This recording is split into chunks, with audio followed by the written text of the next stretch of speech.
got friends only wanna talk business. I got expensive, cause winning's expensive. I got expensive, cause winning's expensive. I've been winning all the war. And I've been shutting down the stars. And welcome to Put That Coffee Down, the freight sales show for closers.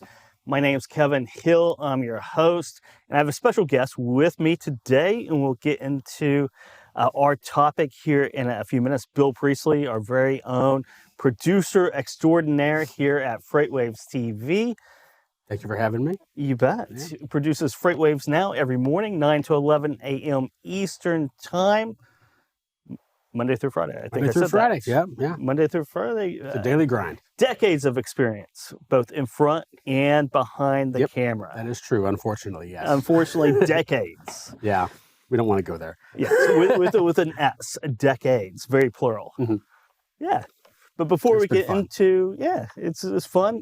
But before we get into that, let's talk about the Freight Tech 100 awards. We have the nominations open at FreightWaves.com. They opened last week, July 5th, and they close on August 26th. And then we're going to announce those live on stage, as always, at F3 here in Chattanooga. The conference is is November 1st to the 3rd. The last day of the conference, November 3rd, we're going to announce the winners. It's always a huge event, so get your nomination in for your favorite Freight Tech company, and that could be your own company, if you really want to do that. I know a lot of people do, and that's okay. A lot of anticipation for that, because I know there's a lot of work that we do in a production sense from putting that on and announcing that when we had to do it virtually last year, but yeah, it's going to be big for this year as well. Yeah, we'll get those results in. We send it over to the auditors. They count the votes, and no one knows at all until they're announced live on stage. Yep. So yeah, go to FreightWaves.com and put in that nomination. I like this topic because we sit around all the time, Bill, and talk about this, because we both book guests on the shows. We both do interviews on the shows. Yeah, it is. You know, I've been doing this a couple, 3 years now. Gosh, it's been 3 years. Yeah. So I've been doing this about 3 years, and you know, there's an art to, especially as our content library and our live productions, our tape productions, our original content each week has spiked. I mean, close to 40 hours now of original content per week. We book a lot of guests. Yeah, we do, and it's a daily grind, and sometimes it's harder than one might think it is to get people on that we want to have on, that we want to be able to give their analysis of a certain situation. So it's a tough situation to try and get the right person at the right time. Sometimes we do it very well, and sometimes it is a hard road to hoe. It is a hard road to hoe sometimes, because there's a special art to it.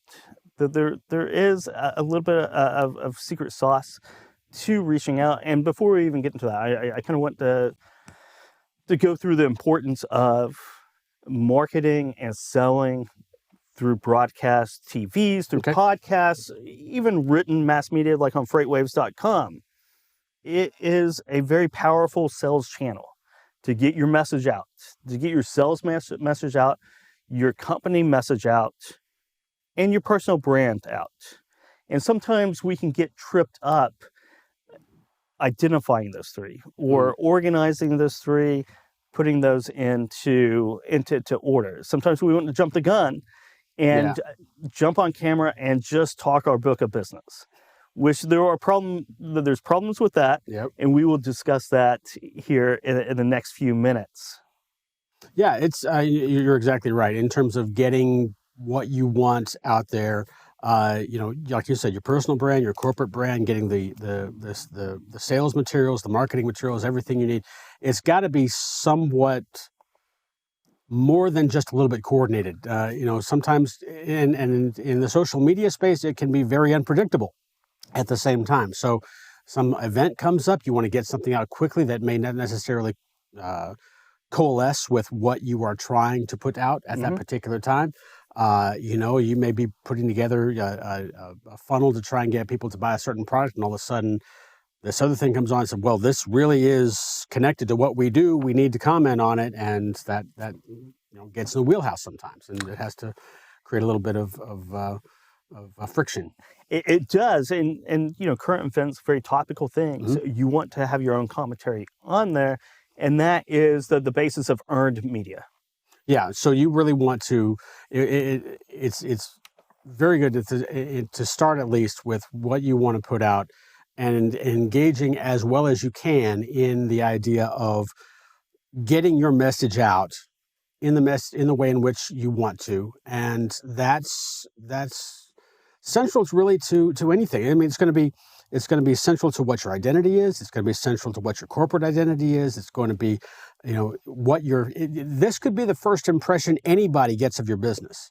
Could be that first thing that you jump out there and say, oh, I have this point. And you'll find out that sometimes that organic transmission, that thing that says, I'm going to get this out, this opinion, that may be the thing that gets out the most in terms of maybe not necessarily going viral, but could be liked and, shared across media platforms, remembered. And that, again, those are those kinds of things, not necessarily the thing that's structured, but the thing that is unstructured can often be the most volatile in terms of getting out into the public. It is. And then that brings me back to earned media. And that's what earned media is. Right.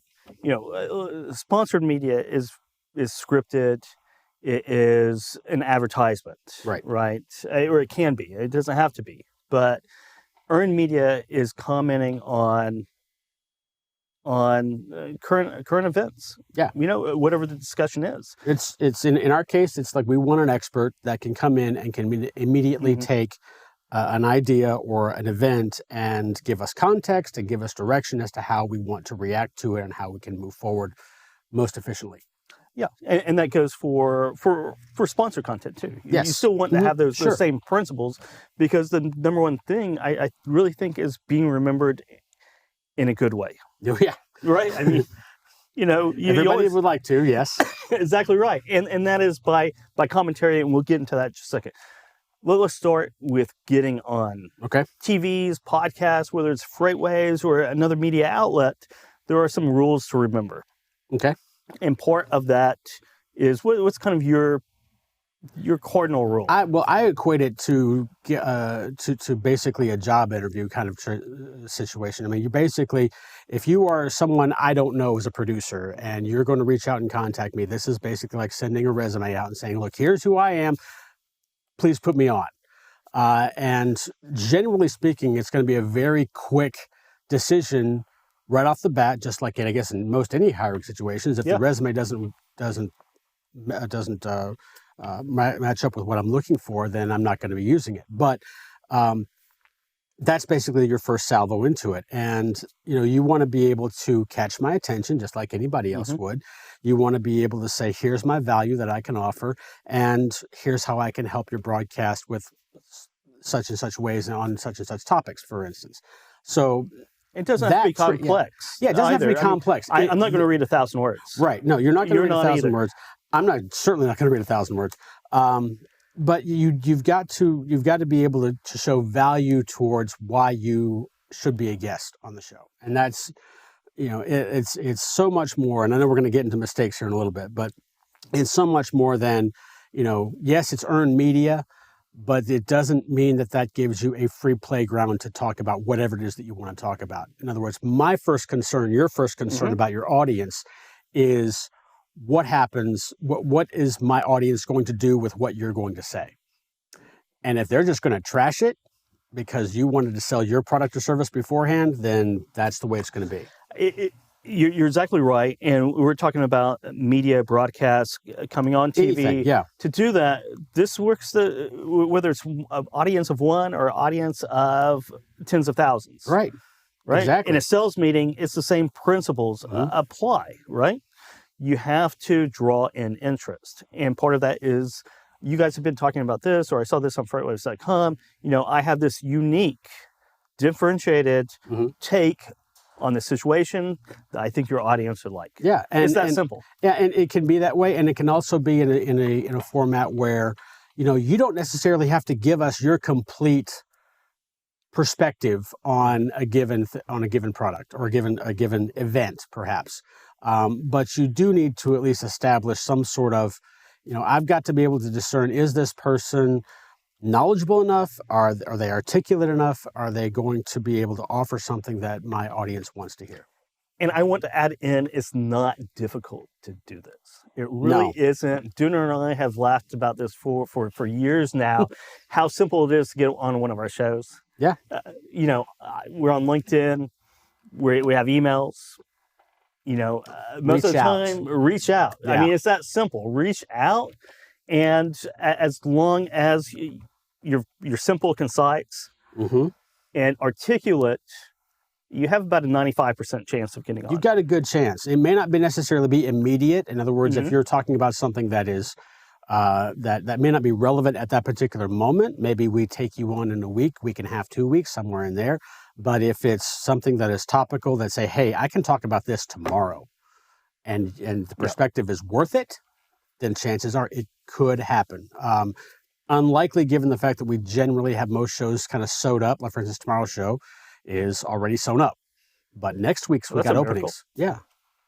No, I mean, it happens every so often. It happens every so often. No, I mean, but I have gotten to the point, say, for instance, and this has happened last week even, that we had a situation where I was talking to somebody at 11:30 at night before the next day, just trying to get them to come on and be a guest to talk about, Yeah, and sometimes people drop out. Sometimes news breaks that we have to go talk about. Right.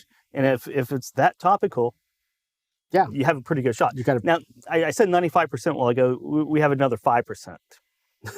Another 5%, and that leads me to the next question: is what's some of the biggest mistakes? The number one biggest mistake, absolutely, that will not get you an appearance on, at least on my show, and probably on your show as well, is if you want to talk about more about yourself than about your value to who we're broadcasting to our audience. Yeah. That's a no-no. And I've gotten several emails this week, in fact, about whether or not, this person says, here's what I do, here's what our company does, this is what we do, here's what we can offer, would love to be on your show. Don't want to see it. It's just not going to be, it's not topical. Yeah. It's not topical, and it doesn't really explain. We want people commenting on the market. Right? On the market, what's going on, current events, things that are, people are engaged in. Yes, absolutely. And not necessarily whatever you want to talk about. Yeah. And that is another biggest mistake. One of my is things are you want to come on a show, but you want to script everything out. Yeah. It's really a no-go. And that's not necessary. Even if your content is designed to be for the audience member, and you're trying to provide benefit, and maybe it's just because you're not necessarily comfortable on camera, or you're not comfortable in front of a microphone, or you want to be able to read something that's going to sound good, you think. Anything that sounds red, and it is red, and people can tell that very quickly. But at the same time, like you said, if it sounds scripted, people's BS detectors go off really fast these days. It's uninteresting. It's just uninteresting. As soon as they figure out that you are not being authentic, and you are not being straightforward and reactive to the current situation as it is. In other words, you wrote this 5 days ago, and maybe you've rehearsed it, and maybe you've memorized it. That's a guilty sin right there. And I'll tell you what: if you go on with the truck, or if you come on FreightWaves now, especially anywhere around Michael Vincent, and you expect it to go off a script, and because he's going to go into a different direction that only Michael Vincent knows what he's talking about. Right, that's true. And you have to be able to adapt to that. Yes, you do have to be able to basically field a question or field an idea and be able to bounce it back to us, because that's the best thing that we can provide. Obviously, television as a medium. I have no idea what I'm going to ask. Well, television is, of course, a medium which offers both information and entertainment, and we have to be cognizant of that in both respects. Because number one, say for instance, in our case in FreightWaves now, we're more of an information-based show. We're trying to get out the information that you as an audience person need to know about the freight market that particular day. Infotainment. You may find but mostly information. Then, of course, you have shows. Most of the time, you have What the Truck, more or less entertainment, because they've got a lot more things that are there to please the eye, make you laugh, not necessarily to make you make hard decisions about the market that we're entering. So you have every show is going to have a mix of that to some degree. But if you come in and be scripted, you're going to sound like neither. And something that Dooner and I talk about all the time, and if you watch What the Truck, you can tell how he runs things, right? Is that stories about yourself, stories about, the hard days in your company, or funny tidbits that elicit humor. People remember that. Yeah. If you go through your services and your offerings and your products, half an hour later, no one remembers that. Yeah, that's absolutely true. If you use a little humor and wit, people will remember it. And people don't need to know everything that you do. Just a broad base of what your company is about. Yeah, I mean, when we start off an interview, we may say, all right, tell us a little bit about your background, and that'll give you a chance to do a little bit of a bio. Hopefully not an extensive one, but just something that kind of qualifies you a little bit. Or we may introduce you as this is Joe. He's the VP of so forth, and he's been here for 23 years, and this is why you need to listen to him when it comes to this particular subject. And then we go into the interview. And that's a really good point, because at that first question, even if you're asked to be introduced, or oftentimes you get a 3-minute answer of a sales pitch, which is just not good. You know, the host will set you up as an expert, and if they don't, be able to set yourself up as an expert, or someone that should be listened to. Then you're just Joe. In 15 seconds. Yeah. 15 seconds. Yeah. Right. I mean, so many interviews I've done over the years. I asked them a little bit about themselves, and it's a 4-minute answer. Yeah. So I've stopped doing that. Yeah. Yeah. Even if it's not the elevator pitch, but if to be on a show, hopefully the host has done their homework, and they said, here's Bill. He's got decades of experience in broadcasting. He comes to us with this wide-ranging resume of broadcasting and production materials, and this is why you need to listen to him as a quote-unquote expert in this particular field. And then that sets the table for everything else, because hopefully at this point, I'm giving you some good information so far, and we're going to give some good information a little bit later, but at least that has given us a starting point to say, all right, this guest is legit, and I can work with them. Yep. Let's talk about a visual and audio presentation, right? If you're going to call in, you're going to be on camera, you're going to be on your laptop camera. Sometimes you can't control how good your camera is. Make sure it's decent. Yeah.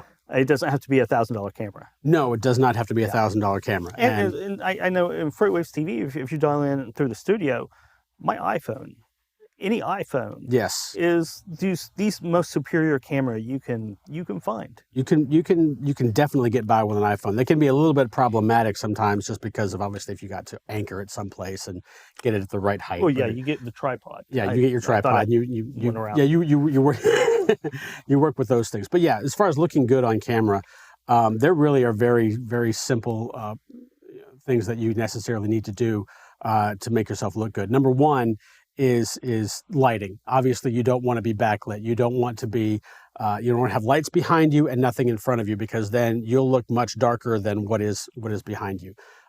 What I've told people when they're in bad situations is, if you can get a couple of lamps, 2 is ideal, 1 is okay, and put them at 45-degree angles next to your computer or your phone or whatever it is that you're broadcasting. We've put them at 45-degree angles, and hopefully they're the same color, the same color lightness, whether they're not yellow or they're white, at least they're the same color. And then you want to make sure that your camera height is basically eye level. And that gives you a sense that you're straight up, you're on camera, and we're a little bit, in this particular situation, this camera is shooting a little bit down on me, but really can't tell the difference. Where you really can tell the difference is if this camera was on the ceiling up there, or if it's on the floor down here. If you have an extreme angle, that can be problematic. Because then it changes your complete image on air. It does. Yeah. It looks horrible. And talk about unflattering. It's the most unflattering thing. Yeah. Get a book, get a box, whatever, raise up your laptop to at least eye level. Yeah, so that your camera's at eye level, and then you're basically set at that point. So yeah, if you want to see a really bad example of laptop placement, John Kingston. Thought we weren't just going to name names. Well, I'll name Kingston all the time. So I've had too many conversations with him about lifting up his camera to. Well, I can publicly shame him. All right, on live TV. You do that. So this what I found, about maybe the size of basketball, the diameter of a basketball. Mm-hmm. Those ring lights. Yeah. And there are iPhone holders too, right? Yeah. But even just that. It's a drastic improvement over nothing. It's an incredible improvement over nothing, especially when, what it does is it basically lights your face evenly, and that's really what we want to see. And that's why I said you want 2 lights necessarily, not just one, because in that situation, if you've got one light, you're still going to, it will focus on the front part of your face, but the rest of things back here will drag off quickly into darkness. So if you have 2, you get one that hits this side of your face, one that hits this side of your face, and then you're equally lit as you see we are here. Because we have one light to our left, one light to our right, and one straight up top up here. So then also we got two lights back here. So if you want to be professionally lit, go get 5 lights and you look great. Might be overkill, but yeah, you never know. There's the shot there of the set as you see it. That's that was taken just a few minutes before we went on air. And so you then see, you've got the cameras there in the foreground, the desk there in the background, and you see the lights set up as it is. And really, again, if all your lights are the same temperature, as they say, if they're the same whiteness or yellowness, then you've got something even that you can put out there. Yeah. Backgrounds. Backgrounds is something to be careful with, and making sure that you have some idea of that you're being representative of, especially if you're going to go on for your company. If you have a logo on the wall, park yourself in front of that. Yeah, if you have a logo on the wall, if you have something like even if you're in front of a bookcase, if you're, and it's the same thing if you're in a sales meeting. What does your audience want to see? If they want to see that you're a learned person sitting in front of a bookcase, if they want to see that you're a little bit wilder than normal, then put your banana mama hat on in the background there as well, and they'll let you see, hey, that's a little bit something extra. Or your frozen margarita machine. Yeah, well, yeah, sure, your frozen margarita machine. But it's the same thing as as if you walk into an office with a person that you're trying to sell. You notice what's around them, and that's the same thing that happens on TV. They're going to notice what is around you when you come on your webcam or on it's your personality. It's your personality. So it's your personal brand. It's your personality. It's important. Yeah, it's absolutely important. And like you can keep that consistent to you, and you can also keep that consistent to your the person that you're going to be on with, because if you've got to make changes because this person is radically different than who you talk to normally, then maybe you want to think about changing things up a little bit. But again, it's not something that you should worry about 24/7. But it's something that you need to be cognizant of. Now, and another thing, especially with FreightWavesTV, is no virtual backgrounds. Yeah, in terms of getting on our show, our technology does not allow for virtual backgrounds, except one person managed to do it. Yes. And so, but it was mirrored, right? So I think the logo was flipped around. Yeah. So you have to. So yeah, if you come on our show, you definitely need to. Be able to show your natural background. We did have one person. We do use a service for pre-recorded interviews sometimes, and that service also does not allow for backgrounds. But one person at Harvard University managed to do it. So, but yeah, be ready as far as your background is concerned, because that's going to be something that's going to show up if you come on our show. It is. Yeah. It is. And that was part 1 of my interview with Bill Priestley, FreightWavesTV producer. We're talking about selling through TV, through podcasting, through mass communication.